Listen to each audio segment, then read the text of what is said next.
Hi, this is Dr. Gregory Sadler.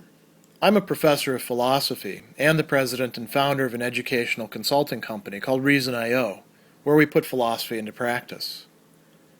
I've studied and taught philosophy for over 20 years, and I find that many people run into difficulties reading classic philosophical texts. Sometimes it's the way things are said or how the text is structured. But the concepts themselves are not always that complicated, and that's where I come in. To help students and lifelong learners, I've been producing longer lecture videos and posting them to YouTube. Many viewers say they find them useful. What you're currently watching is part of a new series of shorter videos, each of them focused on one core concept from an important philosophical text. I hope you find it useful as well. Within the core of Anselm's Monologion, he engages in some pretty sustained discussions that have to do with time and with place, and also with what we call eternity and ubiquity in chapters 18 through 24. Now, he also says that, although he's bringing together these two considerations of time and space, that the arguments pertaining to them can go off in different directions, and that is what we're trying to do here, in part because it makes it a little bit easier to follow what's going on through these core concept videos. So we're going to look here at eternity and how that plays out for when God would be in the Monologion.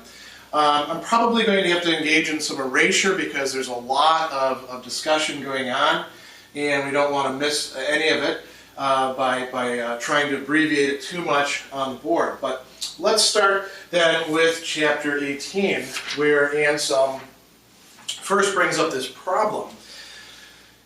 He's already established that eternity is one of the divine attributes. As we saw in the previous core concept videos, God is, not just in the sense of having a quality, but God is whatever it is better in an unqualified way to be than not to be, according to Anselm.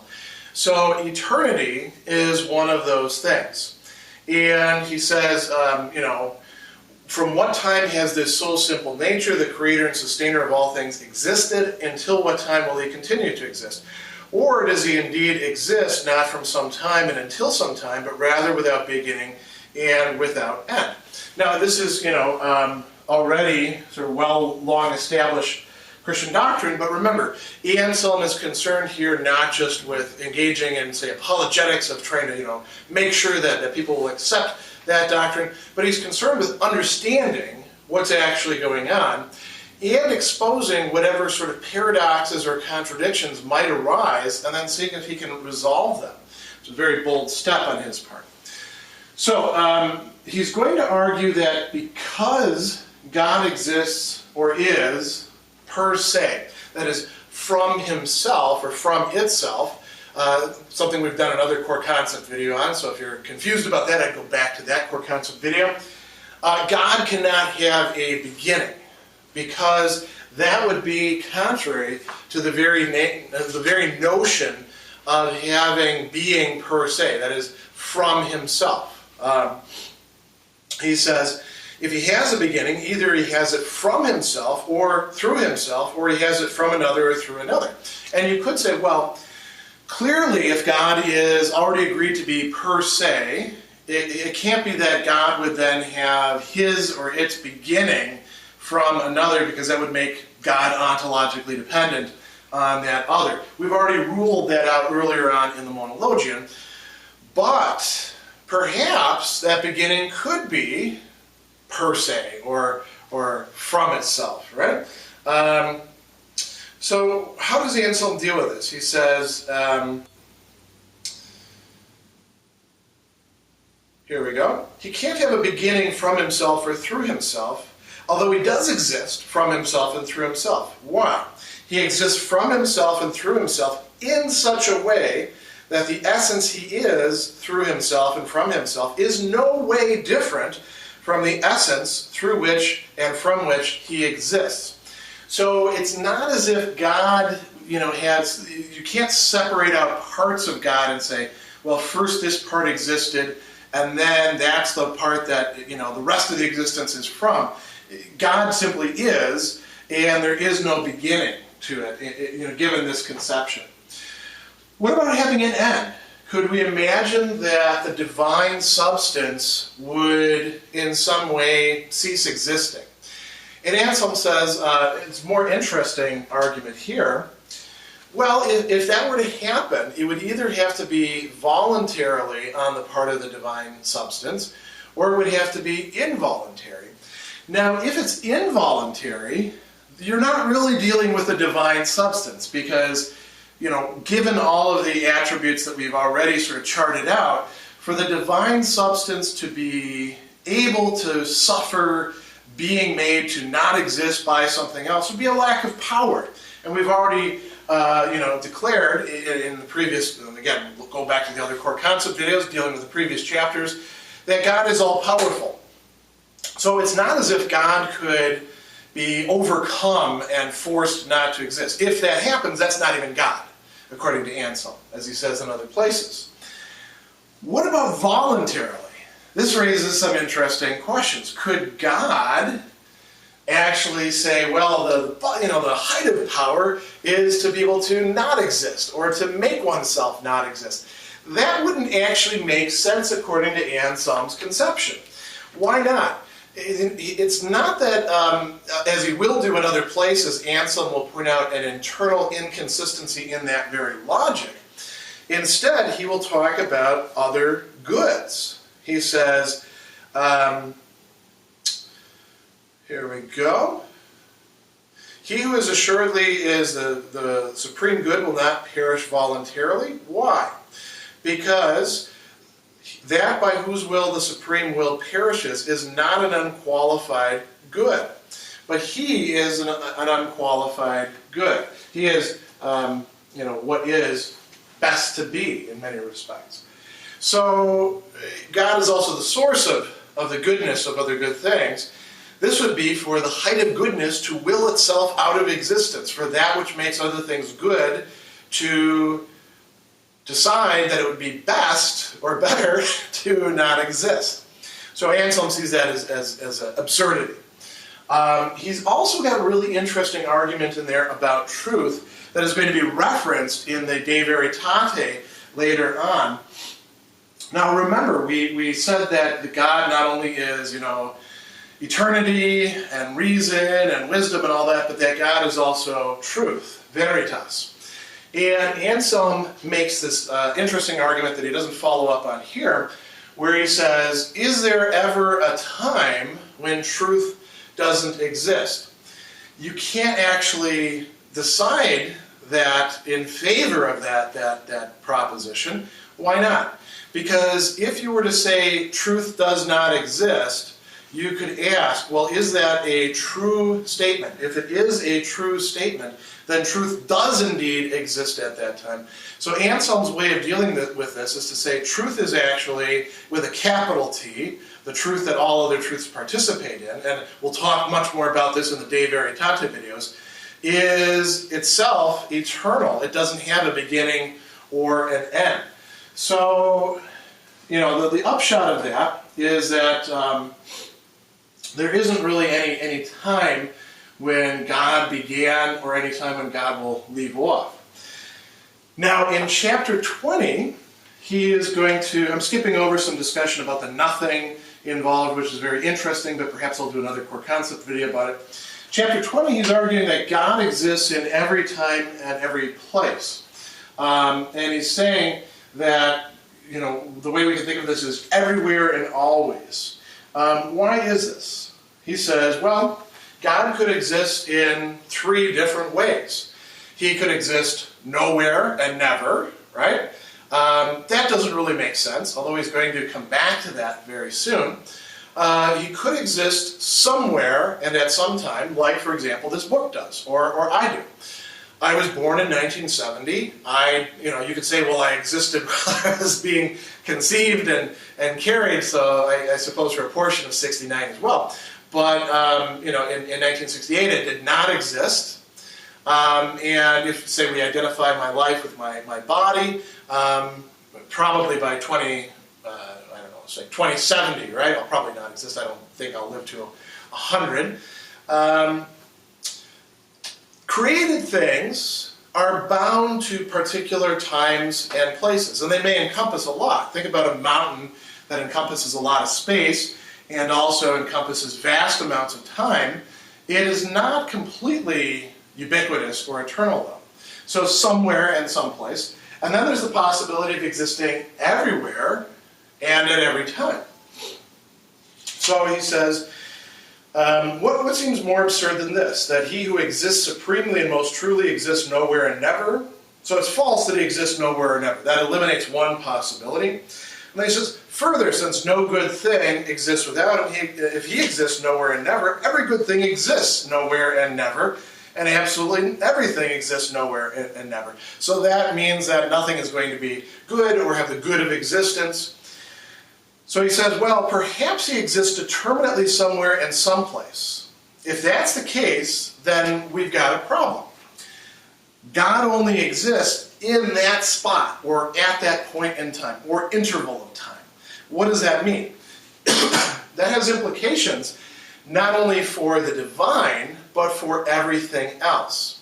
Because remember, everything else in Anselm's metaphysics is in a multiplicity of ways dependent upon the divine substance. Not only for its being, but for its goodness, and for all of the other divine attributes in which it participates. So that Anselm's argument is essentially this. If God exists in just a restricted space, or in not what we're interested in here, in an interval of time, that means that outside of that, God doesn't exist, and nothing in that time participates in the divine. That would be a major problem. So he goes on and he says,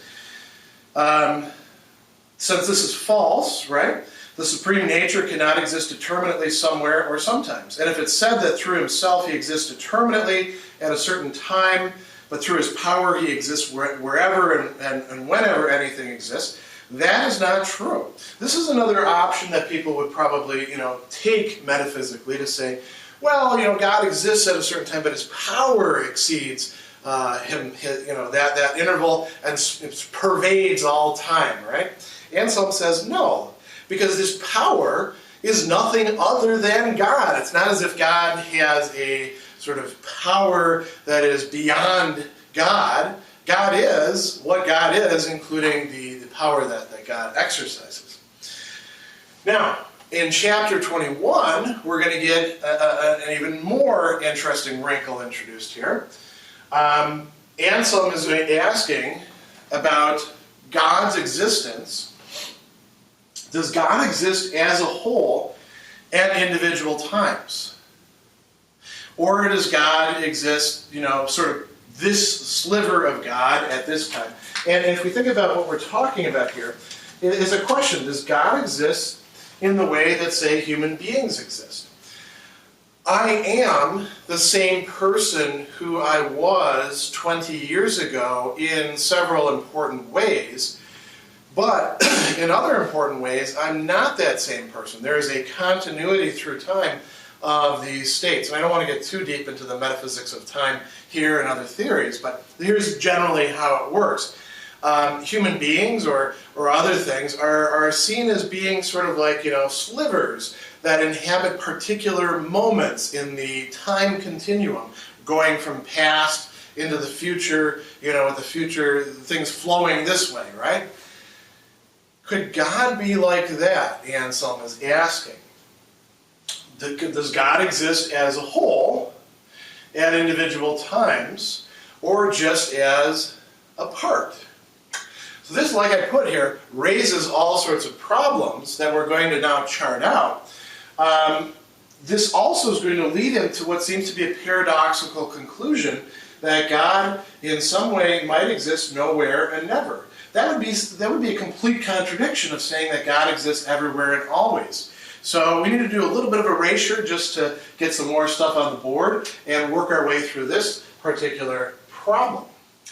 If we follow the argumentation in chapter 21, it's useful to think in terms of the traditional timeline distinguishing the three times that in Western metaphysics, probably most Eastern metaphysics as well, we think in terms of a past, a present, and a future. And like Anselm says, we can think of things in the past as having existed, things in the present as existing in the present, and then future things do not yet exist but will exist.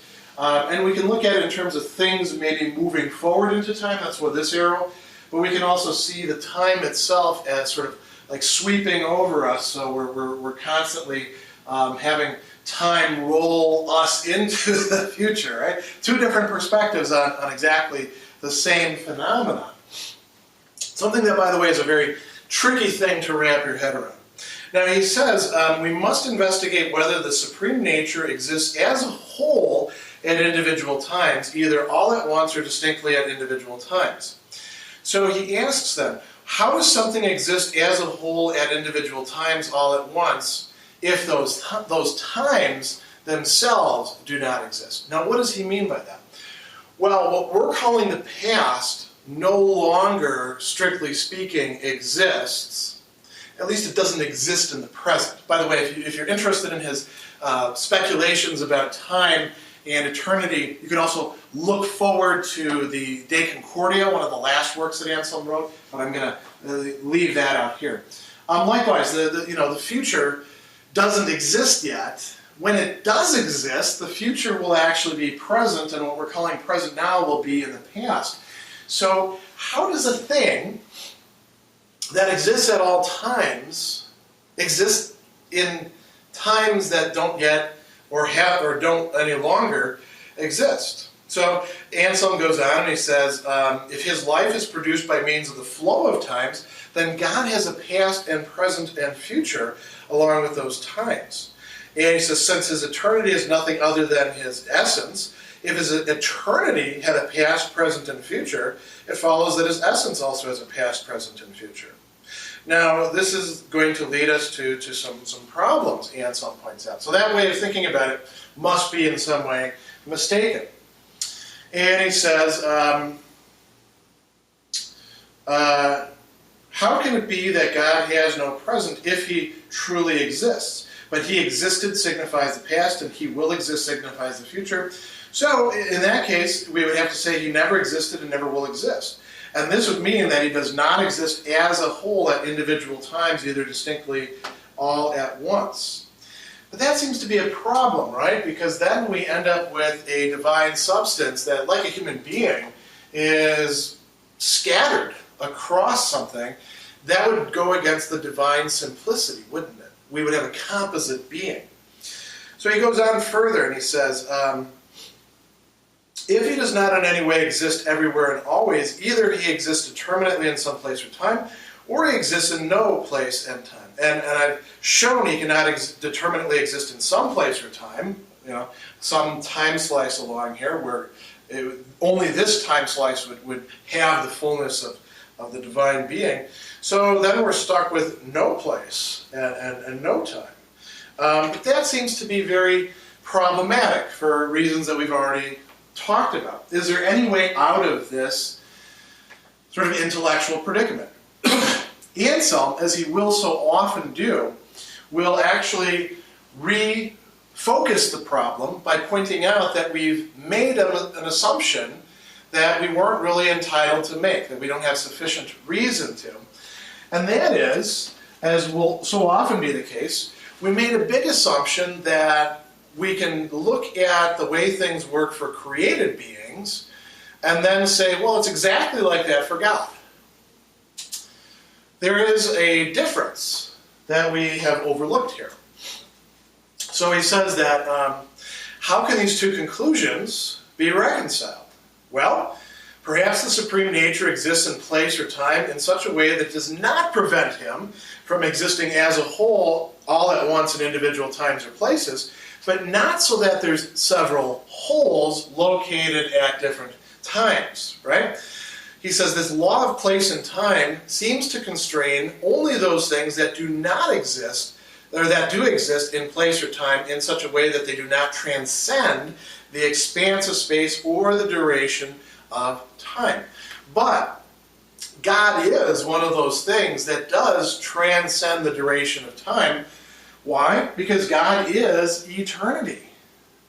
And eternity transcends the entirety of space and time. So he goes on and he says that if we look at it in these two different ways, it really is the case that God does not exist everywhere. God exists nowhere in a certain sense, because God doesn't exist anywhere as something that is constrained to, or any time, because God doesn't exist as something that is constrained to that time.